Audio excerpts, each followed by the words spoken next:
Hello everyone, যার শেষ ভালো তার সব ভালো, এই কথাটা মাথায় রেখেই বছরের শেষ দিন 31st নাইটে আমরা বেরিয়ে গিয়েছিলাম সেটাকে উদযাপন করার জন্য। এবার নিউ ইয়ার ইভে যে পার্টিটা আমরা অ্যাটেন্ড করব বলে ভেবে রেখেছিলাম সেটা আমাদের বাড়ি থেকে যেতে প্রায় 2.5 ঘন্টা মতো সময় লাগে। সেজন্যই তো মাঝ রাস্তায় কিট্টু গাড়িতেই ঘুমিয়ে পড়েছিল, আর পৌঁছতে পৌঁছতে তখন অন্ধকার হয়ে গিয়েছিল, আর কিট্টু আবার এক ঘুম দিয়ে উঠেও পড়েছিল। যাই হোক, এবার চলুন, আমরা কিন্তু সেই জায়গায় পৌঁছে গিয়েছি। সব কিছু ডিটেলস একটা বড় ব্লগে শেয়ার করব, আপাতত এই ছোট্ট ব্লগটা আপনাদের জন্য। তো আমরা গিয়েছিলাম ওয়ান্ডারলাতে। তো ব্যাঙ্গালোরের এই ওয়ান্ডারলা সাধারণত হয়তো সন্ধ্যে 6টা অবধি খোলা থাকে, কিন্তু সেদিন নিউ ইয়ার ইভ উপলক্ষে এখানে নাইট পার্টির অ্যারেঞ্জমেন্ট করা হয়েছিল।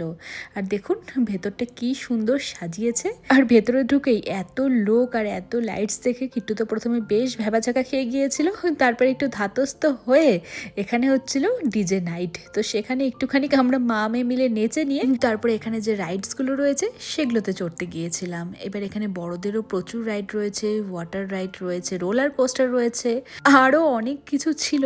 কিন্তু আমরা তখন টডলারের মা বাবা, প্রথম প্রায়োরিটি আমাদের কাছে কিট্টু।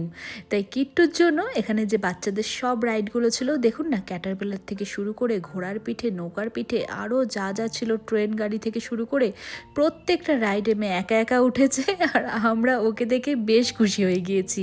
এমনকি একটা রাইডে তো প্রায় 2 থেকে 3 বার উঠেছে। আর এই সব রাইডগুলো টিকিটের সাথে ইনক্লুড করা ছিল। তারপরে এখানে বিভিন্ন রকমের গেম চলছিল, সেই গেমগুলো আমরা খেলেছি, গিফটস পেয়েছি কিনা সেটা বড় ভিডিওতে শেয়ার করব। তারপরে এখানে ছিল ঘোড়ার পিঠে চড়ারও সুযোগ, সেটার জন্য এক্সট্রা করে পে করতে হয়েছিল। আর দার্জিলিংয়ে গিয়ে কিট্টু ঘোড়ার পিঠে চড়ে এমন মজা পেয়েছে যে এখানে ও ঘোড়ার পিঠেই চড়বে, সেজন্য ওর বাবার সাথে এক রাউন্ড ঘোড়ার পিঠে চড়েছে। আর এছাড়াও এখানে আরও অনেক রকমের গেমস ছিল, তো আমরা প্রত্যেকটাই প্রায় খেলার চেষ্টা করেছি। তারপরে তো খিদে পেয়ে গিয়েছিল, ওই প্রায় রাত 10টা নাগাদ আমরা চলে গিয়েছিলাম ডিনার করার জন্য। আমরা যে টিকিটটা বুক করেছিলাম তার সাথে বাফে ডিনার ইনক্লুড করা ছিল। তো পার্কের টিকিট সাধারণত 1000 টাকা মতো প্রাইস ছিল, আর ওই ডিনারের জন্য 500 টাকা এক্সট্রা নিয়েছিল। আমি তো বলবো এই প্রাইসে অনেক রকমের খাবারের ভ্যারাইটি ছিল। যাই হোক, এবার চলুন আরও কিছু গেম খেলে নিই। এদিকে আবার কিট্টু একটা ওর নতুন বন্ধুকে পেয়ে গিয়েছিল, তার সাথে কিছুক্ষণ খেলতে খেলতেই ঘড়ির কাঁটা প্রায় 11টা ছুঁই ছুঁই। আর কিছুক্ষণের মধ্যেই পুরনো বছরকে ফেলে নতুন বছরকে আমরা বরণ করব, সেই খুশিতে আমরা ডিজে হচ্ছিল, সবাই নাচছিল, সেই খুশিতে আমরা 3জন একটু নেচে নিয়েছি।